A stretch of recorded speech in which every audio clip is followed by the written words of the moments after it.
Hi people, it's me, Anja. My pronouns are she and her, and welcome back to my channel for a new recent reads video. October has been a better reading month than I was expecting it to be, just because I've been working 3 to 4 times a week, which I thought would cut into my reading time, and it did initially, don't get me wrong, because I started working again at the beginning of July after I got back from Asia, but I've worked out a system to read on the days that I don't work. So anyway, here we are. The first book on this list is called Sing Me to Sleep. This story is a YA fantasy following a young black siren who must choose between following her heart and saving her family in a kingdom where her existence is illegal. This story is absolutely so fantastic and it's so good, and I'm so glad that I gave it a second chance because this book was on one of my summer TBRs.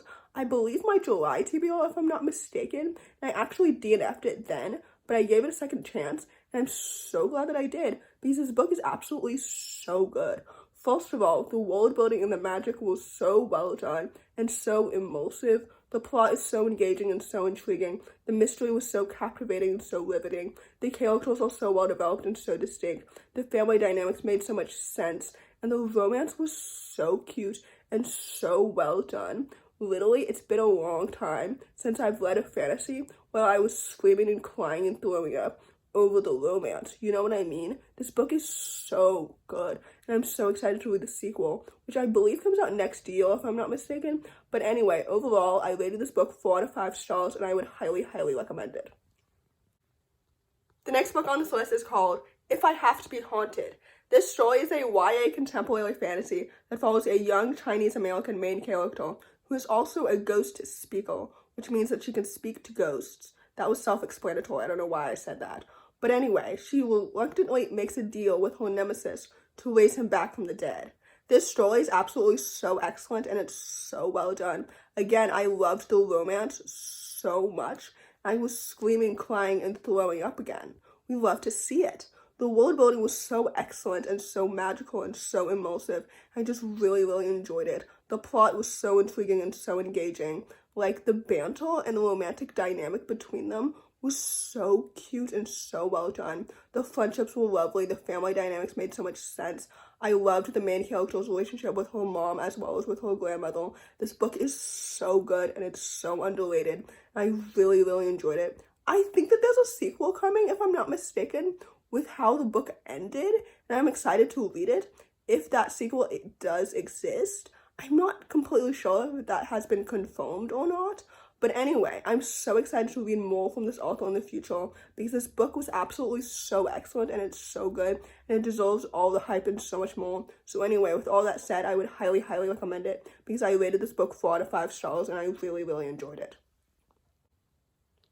The next book on this list is called When a Brown Girl Flees. This story is a YA contemporary following a young Muslim main character who runs away from home after her parents give her 2 impossible choices. Either become a doctor or get married, and she wants to do neither of those things. I have mixed feelings about this book.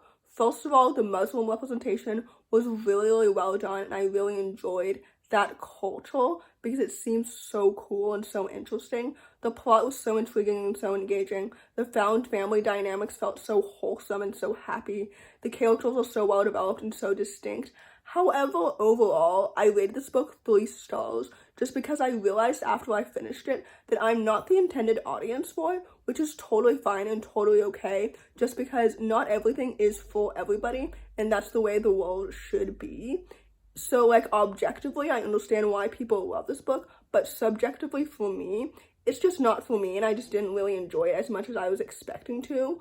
Also, the tone of the story was more happy and hopeful than I was expecting. I think that I was expecting this book to be really emotional and, like, super sad just because of the hype surrounding it and everything, but I realized that the hype surrounding it comes from the intended audience, from the people who are expecting to, like, relate to it and cry to it and everything, and relate to, like, the religious trauma that it does discuss that I personally can't relate to. And I'm not trying to imply that you shouldn't read stories about experiences that you can't relate to, because it is important to, like, gain new perspective and everything.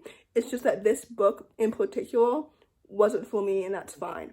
So anyway, without any further ado, I rated this book 3 stars, so take that as you will. The next book on this list is called Serwa Boateng's Guide to Witchcraft and Mayhem. This story is a middle-grade urban fantasy sequel, and I really enjoyed the first book, so naturally I had very high expectations for this book. But unfortunately, I didn't like this book as much as this prequel, and I think that lies in the fact that this book felt more action-packed than the last one, although I'm not sure how true that actually is, because I'm sure the first one was very action-packed too, but it was also rooted in the fact that I was getting introduced to all of these new characters, and I just really enjoyed their platonic dynamic, and the found family, and the friendships, and everything. In this story, she spent a lot of time with the same character through the majority of the book, and sure, that was a new character as well, but like, I missed her friends. You know what I mean? And they did appear towards the end, but like, I missed them in the beginning, in the middle. I don't know if that makes any sense at all, and I shouldn't like spoil the book, obviously, but like, overall, I just wanted more emotional scenes where she like sat down and like talked about her emotions and her feelings and her magic or whatever, instead of quickly jumping from like a new scene to a new scene so fast. I don't know if that makes any sense at all. But basically, I rated this book 3 out of 5 stars. Another sequel, another book that just wasn't for me. So, yeah. I don't know if there are more books in this series or not. I'm assuming that it's at least a trilogy. And I'm not sure if I'm going to read the third one, honestly. So, yeah, take that as you will. The next book on my list is called This Dark Descent. This story is a YA fantasy following 2 main characters who join forces because one of them must compete in this deadly cutthroat horse race, and the other one must create magic for that to happen. I don't know if that makes any sense at all, but basically, I really enjoyed this book. I thought it was so excellent and so well done. First of all, the world building was so magical and so well done. I loved how the magic had a relationship to Jewish mythology. I thought that that was so well done, and it really made the story so much more immersive and so like much easier to be explained, if that makes any sense. The plot is so engaging and so intriguing. The dual perspectives made so much sense, and I loved the characters so much. I also really enjoyed what I believe is casual queer representation, because from what I understand, one of the main characters is demi-romantic and the other one is bi, but I'm not completely sure on that actually. But anyway, the romances were so excellent and so well done, and I'm so excited to see what will happen next in the sequel. I think this series is a duology, if I'm not mistaken. However, as for the politics, I was a little confused at times. I'm kind of afraid that when I do read the sequel next year, that's going to be my biggest like takeaway, that the politics are too hard to understand.